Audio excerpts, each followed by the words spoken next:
Dear educator, are you looking for ways to make sense of the early years learning framework, EYLF?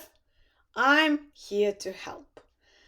Today we are going to go through part 3 of the series of webinars that are focusing on unpacking new belonging being becoming, which is the early years framework for Australia version 2. During the first 2 sessions, we talked about belonging being becoming as 3 overarching ideas. We covered principles of the EYLF, all this in hot pink color. And today we are moving on to this purple area. We are going to cover holistic, integrated and interconnected approaches, responsiveness to children, play-based learning and intentionality, learning environments, cultural responsiveness, continuity of and transition, assessment and evaluation for learning, development and well-being. So what changed since the first EYLF? And I remember when it was introduced in 2009, we had 5 principles, we had 8 practices, and we had 5 learning out. Now the numbers are slightly different. We still have 5 broad learning outcomes. We still have 3 overarching ideas, but the numbers of principles and practices change. So we have 1, 2, 3, 4, 5, 6, 7 practices, and 1, 2, 3, 4, 5, 6, 7, 8 principles. They slightly changed. Some were updated, some were renamed, some were added, and they were brand new.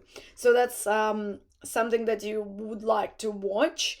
Watch part 2 that talks about principles, especially new principles such as sustainability, Aboriginal Torres Strait Islander perspectives, and collaborative leadership and teamwork.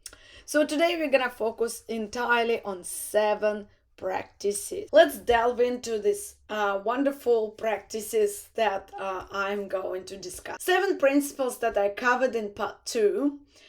They are enacted through the practices. So in other words, if we have a principle of the EYLF that is related to relationships with children and partnerships with parents, other professionals, that means that the practice or teaching practice will also be reflecting this principle. It would be focusing a little bit more on how we as educators, teachers, early childhood educational leaders, directors can implement the values and beliefs and ideas of the EYLF. So practices, as you can figure from the term, are practical. I would say that they are quite holistic, broad teaching strategies, and they definitely have a lot to do with the implementation of the big ideas, principles, and even learning outcomes.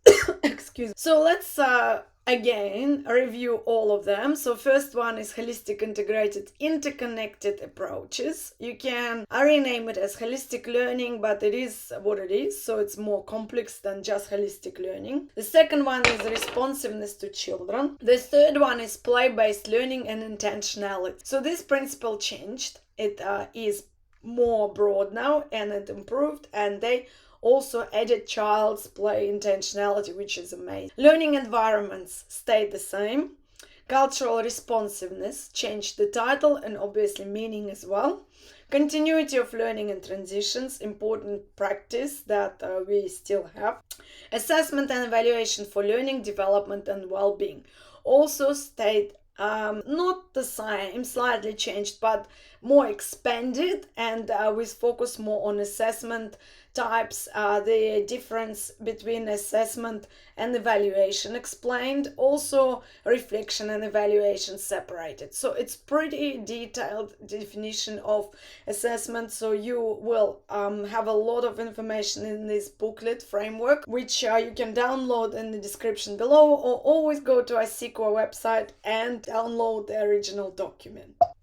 let's start with the first practice. First practice is holistic, integrated, and interconnected approach. So this is a practice that invites us to look at the whole child.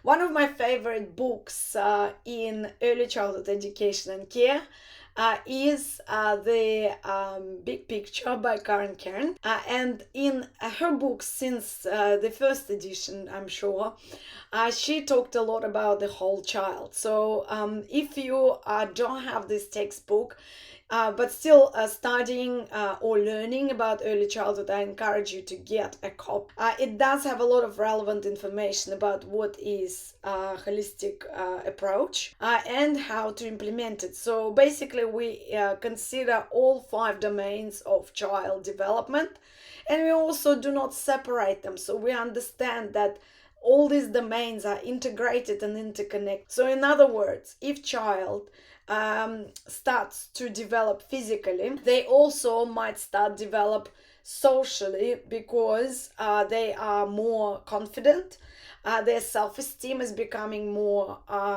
grounded, and it grows, and they are more settled emotionally. They also might have more friends because they go outside and play, and they can do things that the peers can do as well. And the same is relevant to usually some concerns about development. If child's language is underdeveloped or needs more boost, or child might be nonverbal, behind in learning key vocabulary, or having English as an additional language, this means that sometimes social domain and emotional domain could also fall behind. This really is important in light of AC data. I already made a video about IADC, or Index of Development, but if you want to learn more, I can make a very long video. Just post in the comments below. We can delve into the information from this wonderful I would say authoritative resource about development. And it also shows you that if child falls behind in one domain, usually it's more than one.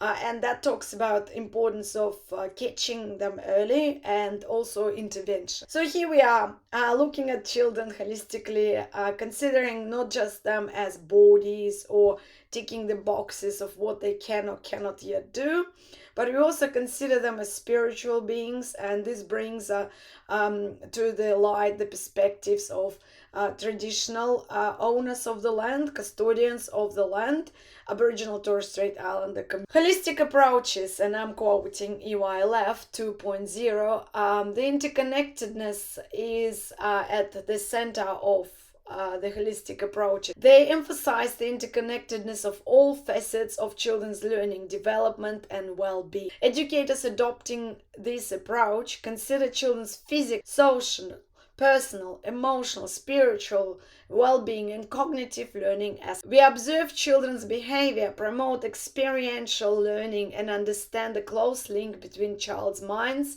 and bodies during the learning process. I actually love this mentioning of minds and bodies, because quite often approaches in early childhood education and care focus too much on either or. Yeah, so if it's, let's say, academic type of approach where like, let's say, Kumon, right? So where children are just doing math and math drills, which I don't really approve because it's not scientifically correct and not appropriate for our age group 0 to 5. But let's say they're learning through Kumon, and they attend these classes, extracurricular activities, their body is sitting down, right? So they're not moving much, and they're not learning as they're supposed to, because children are sensorial learners, and they also learn a lot through moving their bodies, especially if they. So we need to consider this when we are practicing,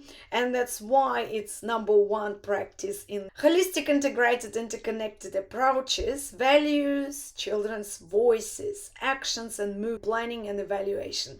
So you can already understand that it talks about child's agency. Yeah, children as agents of their learning. While educators may focus on specific learning outcomes, which I remind you are broad and can be open to interpretation and translate to various goals, educators view children's learning as unified or holistic and interrelated. You will also write goals that are holistic, right? So not just for one domain or one skill, which could be a focus of your learning experience, but you will also start developing experience plans that are targeting childhood. Now, a quick quiz. Post in the comments below if you can guess who was the theorist who considered children learning as holistic, and I will give you a hint, she was a woman. Educators acknowledge the ties among children, families and communities, reciprocal relationships and partnership for effective learning. This approach views learning as communal effort, endorsing collaborative learning and community involvement. As you know, StoryKid is all about theories, digging deeper, but also explaining complex concepts in a simple way. So this has a lot to do with the concept of community of learners developed by Lava and Wegner, and it also has a lot to do with social cultural theory. So holistically, we look at child as a combination of domains, but also as a human being that is social. Yes, so, and they are embedded in their culture and their community. So this way, we don't separate little Johnny from his Australian background culture, and we don't separate a child whose name is, let's say, Sarvati, from her cultural community involvement background. We welcome these wonderful funds of knowledge. We welcome culture, language, and we bring it to the core of learning as well. So this makes learning really interesting and versatile for all children. Next practice is responsiveness to children. So this practice is so important. It's based on neuroscience and it hasn't changed. So it was embedded in the EYLF 1.0 when I learned first about EYLF at university in 2009-10.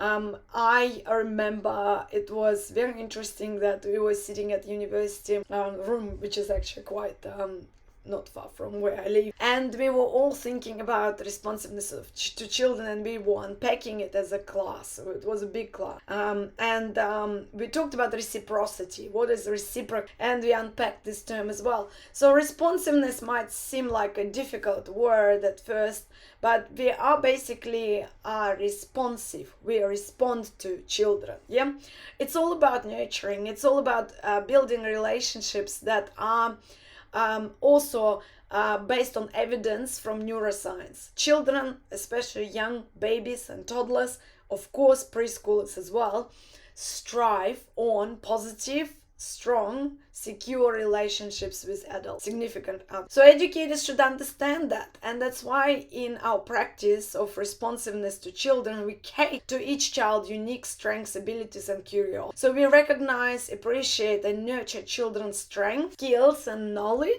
We also value their culture, as I was saying, their linguistic background, their diversity, and we enhance motivation for learning and involvement in learning through that. So when you really listen to the child, you respond to their interests, you acknowledge them, and they learn more. So for example, I had a child in one of the groups who really liked McQueen from the Cars, and if I wanted to connect with him, I would talk about McQueen.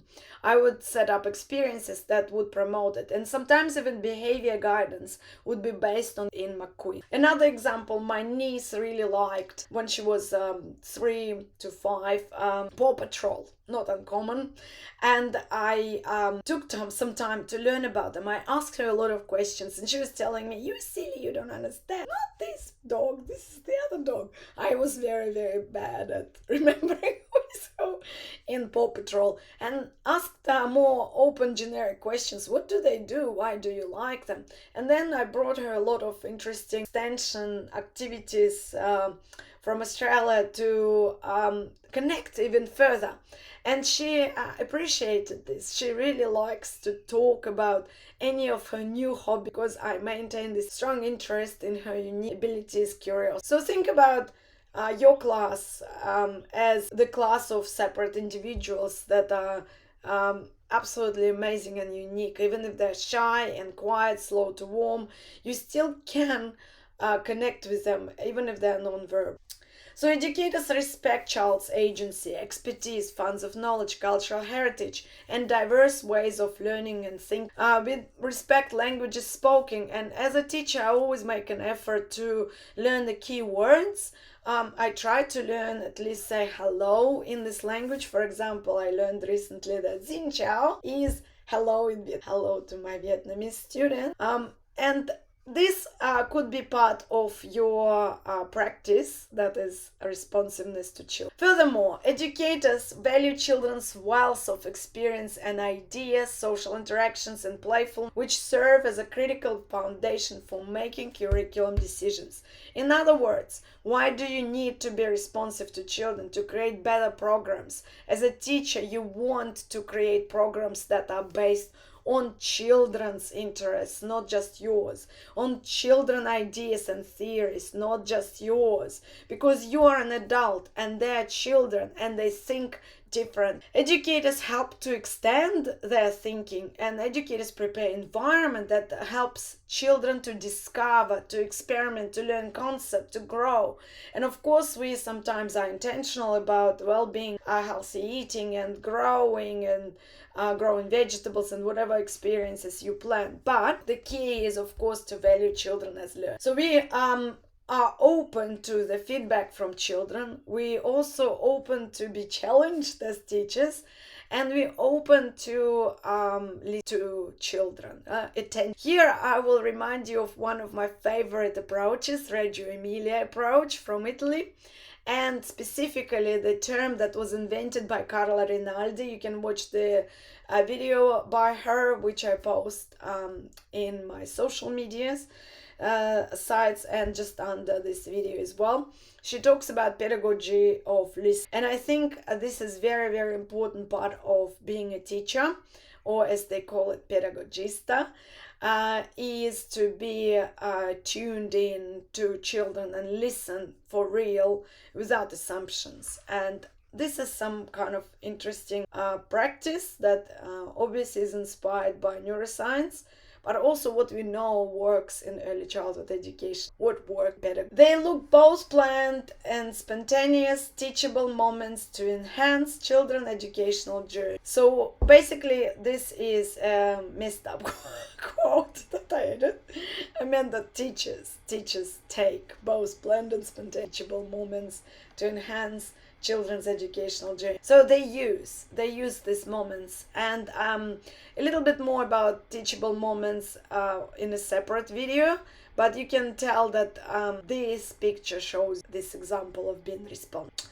Now let's move on to the next practice, play-based learning and intentionality. As you can imagine, play-based learning and intentionality is one of the most important practices of teaching early childhood. Why? Quite often people talk about teaching strategies, and one of the key approaches in early childhood education, apart from relationships and looking at child holistically, is play. So I'm not gonna talk a lot about play. Watch my separate video on play and play-based learning and free play and how they're different. But play-based learning is what we have in Australia. It's part of our curriculum. Different countries have different approaches to curriculum. For example, it might be learning through play. So as in England, which is very similar to Australia.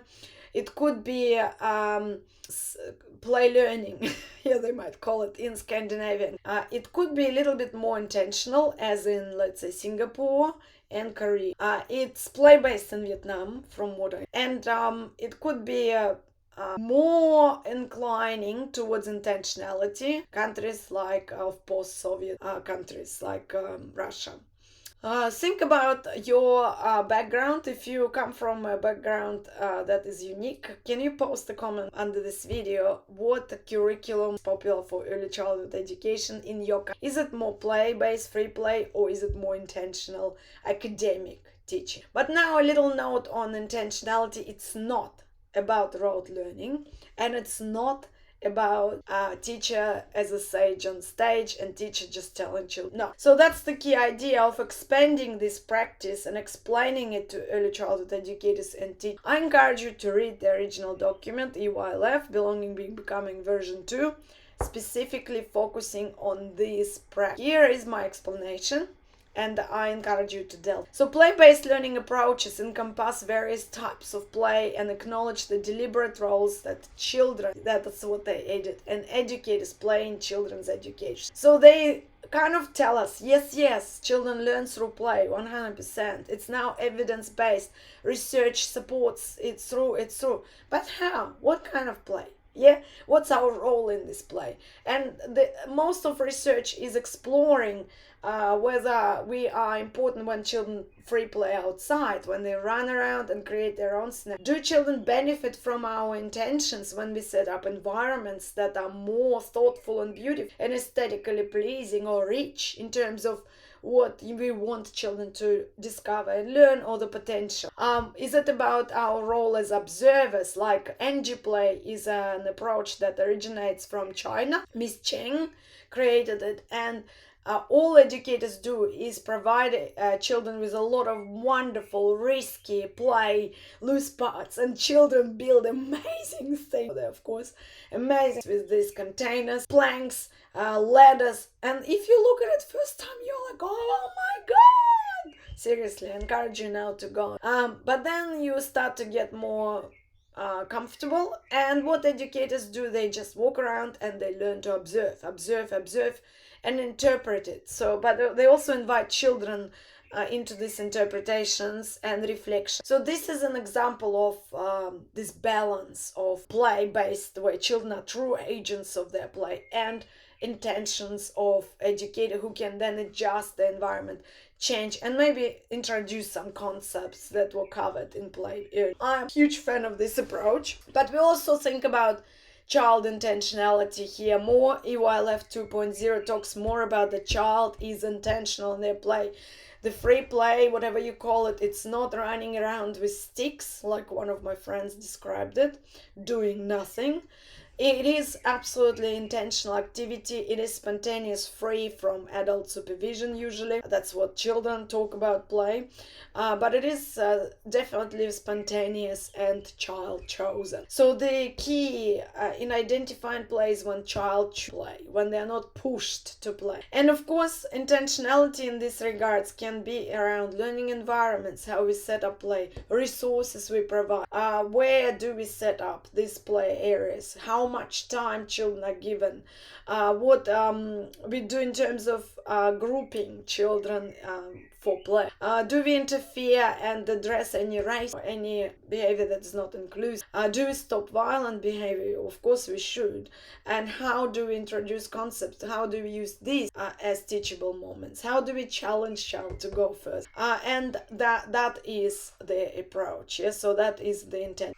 Play, according to previous definition from the EYLF 1.0, is a context of learning. Play serves as both a setting, so place, where children play, designated area, and a method, so how children play, means of learning and teaching.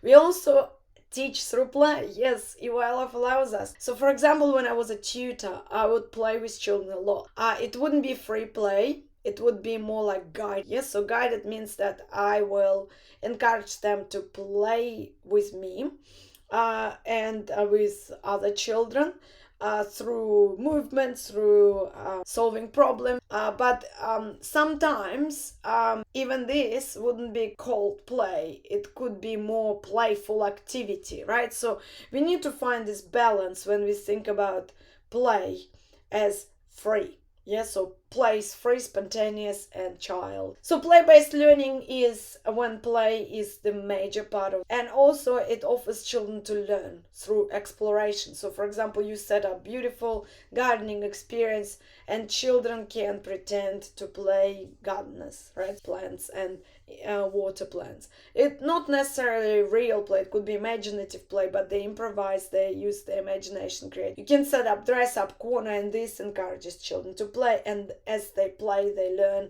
about their identity, about their roles, about social interactions with others, about challenges and many other different types of play, support different types of learning, and this also has been discussed. What I really like about new EYLF that it talks about nature play and play-based. When play-based learning is intentional, it can broaden child's perspective, fuel their curiosity, and cultivate positive attitude towards learning. In other words, do not suppress play, but also consider what is your optimal role. So you need to find this balance, when to approach children's play without wrecking it. How to guide children's play when it becomes dangerous or hurt. So how to redirect it, how to bring back. Next practice is learning environments, and here we are talking about beautiful places that are created to improve children's learning. Let's look at this one that I've seen in Somerville Early Childhood Center in the nursery room. I've been there last week. It's still there. Very good continuity of learning as well, so this allows children to experience. What I noticed though during this day, they were not very, but the first time I visited, children rolled in and then they were playing peekaboo, which is age appropriate and amazing. You also can see other potentials there, to look at different textures, to feel it, to pull without risk of falling, to pick yourself up from the floor. It's amazing learning environment. Do you agree? And it's definitely is intentional, and it promotes play, experimentation, movement, and children can play together. So learning environments include social, temporal, physical, and intellectual components. What does it mean? So it's physical setup, so all these, like, let's say, scarves that's seen. Temporal is, let's say, in the afternoon setup or setup for a month. Social, that children can interact together. Intellectual, what concepts do they learn, how do they problem. Inclusive, indoor and outdoor settings that are safe and welcoming, reflect and honor children's identity, culture, also culture of their families, enriching children's life. An example would be after New Year you can set up, or before New Year and Christmas you can set up camping experience, which for most Australian families is the activity they do during holiday and New Year's break. So you can incorporate this area to encourage children to learn more about and express what they know, and here you will be intentional in concepts, behavior, etc. So here the boy is obviously learning with the magnifying glass. It's also a resource, but the nature way is a learning environment. So I encourage you to remember that learning environments in the EY, not just indoor spaces, but outdoor spaces. Supportive learning environments are usually flexible, right? So they also are adaptable. That means that they change based on child's abilities, the age group, the dynamic of your group, and they consider each child's strengths, cultural background, languages, and interests, while also reflecting the local community. More and more information on a SEQA website talks about community connection, and we even have to do the assessment and rating. So when we go through QIP, quality improvement plan, we need to prove that we engage with families and community. It's one of the 3 exceeding things. So learning environments should reflect community, obviously, and they should accommodate various learning capacities, so that's inclusion, styles, and they should encourage adjustments. For example, if one child has sensory concerns or challenges, and your group time is too loud or your room is loud, consider how you can add sound panels or provide this child with the choice of headphones where they can muff the sound and feel. Educators encourage input from children and families to create these learning environments that are personal, that are familiar, and many centers now work with families and specifically with communities of local Aboriginal communities, and elders, to create environments that reflect tradition. Next practice is cultural responsiveness. So that's the new or updated practice. It used to be cultural competence, and they changed the words because cultural response again is better, right? So it responds to different cultures. I guess it's really culturally responsive educators It's more open-ended, right? So if you're culturally competent, you're done. I got my competence, I'm walking away. While cultural responsive educator is someone who keeps learning, and that's the best that EYLF encourages us to do, to respect multiple ways of being, knowing, doing, celebrate the diversity as honor differences, and take action in face of unfairness. This new practice has a lot to do with cultural responsiveness, and of course it focuses on genuine commitment to reconciliation, to embedding Aboriginal Torres Strait Islander perspectives, but also being culturally responsive to families and community and staff work with you. So educators, children, every difficult task, but it is what it is, right? Cultural responsiveness is evident in everyday practice when educators demonstrate an ongoing commitment to developing their own cultural knowledge in a three-way process with children, families. There you go. So that's a new practice. If you pick one of these practices, for example, this cultural response, and create a mental checklist, understand what you think about this practice, how do you interpret it, create a mini mind. For example, being culturally responsive for me is and you write that means that I value children's language, that I celebrate different holidays, that I am inclusive in choice of books, and I have different dolls and toys, and I source resources that are fair. All these could be obviously described as a checklist, and then you walk around or evaluate your program through the lens of this practice. So use practices not just as something that is written in our document, curriculum framework, but something that you can use for reflection every day. Or next one, continuity of learning and transitions. And as you can imagine, based on this image, it's when children go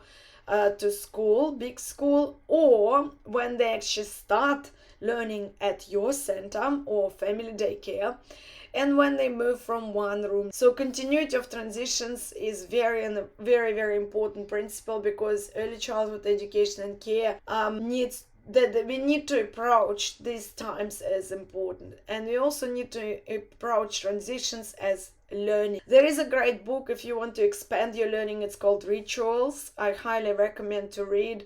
It is based on ideas of Montessori, Reggio as well, and Steiner, but it is about child's security, sense of security and belonging. Children need rituals, and rituals something that we can create during those transitions. Children come to us not as empty slates. They carry their unique ways of being, belonging, and growing, which we know as funds of knowledge from Moll, researcher. And they bring those backpacks, virtual backpacks from their family. So, and we need to recognize and use these funds of knowledge. We can help them to feel secure, well, and experiencing sense of belonging. We want to connect to families. We want to connect to children through family, and we want to create a welcoming atmosphere that fosters this collaboration and part. You can immediately see the connection between the principal partners. So this practice encourages you to collab families, communities, and other professionals. Children undergo changes, yes, so as they grow, and they are very rapid. Baby and a toddler are two different types of children, right? And of course, baby and preschooler is a part. So they change as they attend our center or family daycare, and that's why we play a crucial role in helping them to navigate the changes and also welcome these changes and identities and transition them to a new room or to school. To support children, we can do a lot of, and if you're already doing some kind of wonderful transition and support children change of identity and this change of rooms and change from one status to another, let's say school child, post how you do it. It could be as simple as spending some time with teacher from another room, educators from another room during family grouping, visiting this new room that child will start next year. It could be introducing yourself to a child who is going to start in year, starting these play experiences that they kind of can get excited about and link you to this fun experience. You of course can collaborate with teachers at school and visit school at least once, but usually up to 3 times. And you can set up play area where children can practice packing up their lunchbox. They can learn to put the dress on, the school uniform. They can practice to wear backpack, etc. Next practice is assessment and evaluation of learning. So here you can see a little bit of change. They added evaluation. As I said, this expanded the practice, but it's still focusing on our role children's learning. Assessment and evaluation in the EYLF 2.0 are mentioned as integral components of the cycle of planning cycle. So our planning cycle involves observing, documenting, analyzing, planning, implementing, and critically reflecting and evaluating. So it's a cycle. We go through and through and through for each experience or each child or each assessment as learning. Yes, so assessment of learning and assessment for learning. So these are 3 types of assessments that EYLF 2.0 explains, and I encourage you to read about it. I will make a separate video on that. But it's really about how you use observation and analysis of observations and all the different types of notes, photos, videos to help children to collect information on their learning and extend their learning and support them. While evaluation is different, so it really helps you to reflect on your teaching and your program. So what worked well? Was it a good program? Did you achieve your goal? So the focus is on achieving the goals that you set up for this program. Reflection is usually critical reflection, and it is based on the questions from the EYLF, and it could focus on any aspects of learning, of teaching, on your environment, but it usually has questions. Yes, so evaluation focusing a little bit more on how effective is your program. As you can imagine, both assessment, evaluation are important, and reflection, of course, important, and it's an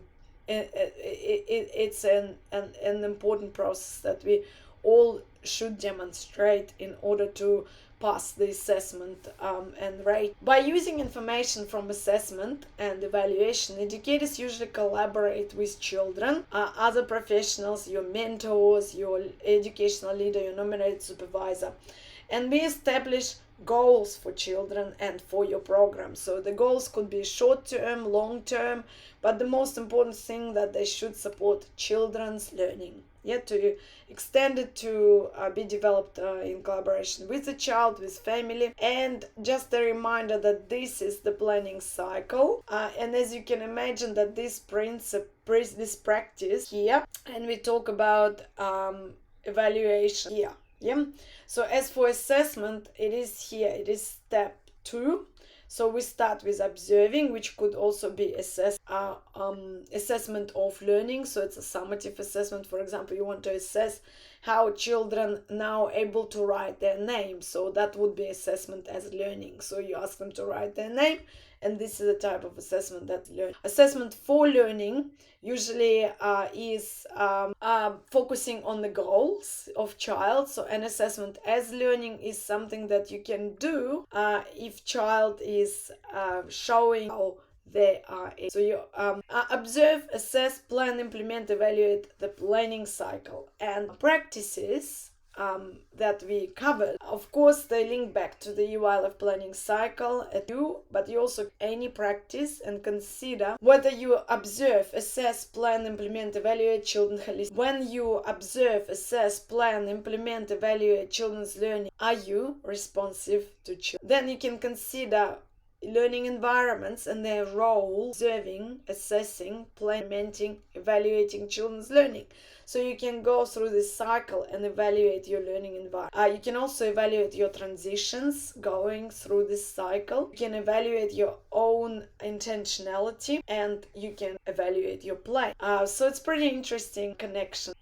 So next video will be about learning outcomes, and I am going to pause and show you something that is created by me, so you can find it on PyHip. If you want to delve deeper, or if you want to teach your team or colleagues, or if you're a trainer, you can teach your students to be very fluent in the EYLF. It's called EYLF, a learning path. So I will post the link in the description below, but this is the product, and you can see that it has flashcards for each of the ideas, principles, practices, outcomes, sub-outcomes. It has instructions, and it does have additional resources, including a presentation that you're currently watching, and any links to theories and insightful videos as well. So I hope this will be a helpful addition to today's session. Thank you for watching. Don't forget to subscribe. If you like this video, share it with your peers, friends, and other students who are studying towards their first early years qualification or work in early childhood education and care, and can benefit from this video. Any student will definitely find this useful. I hope you enjoyed it too. Thank you so much, and I'll see you in the next video.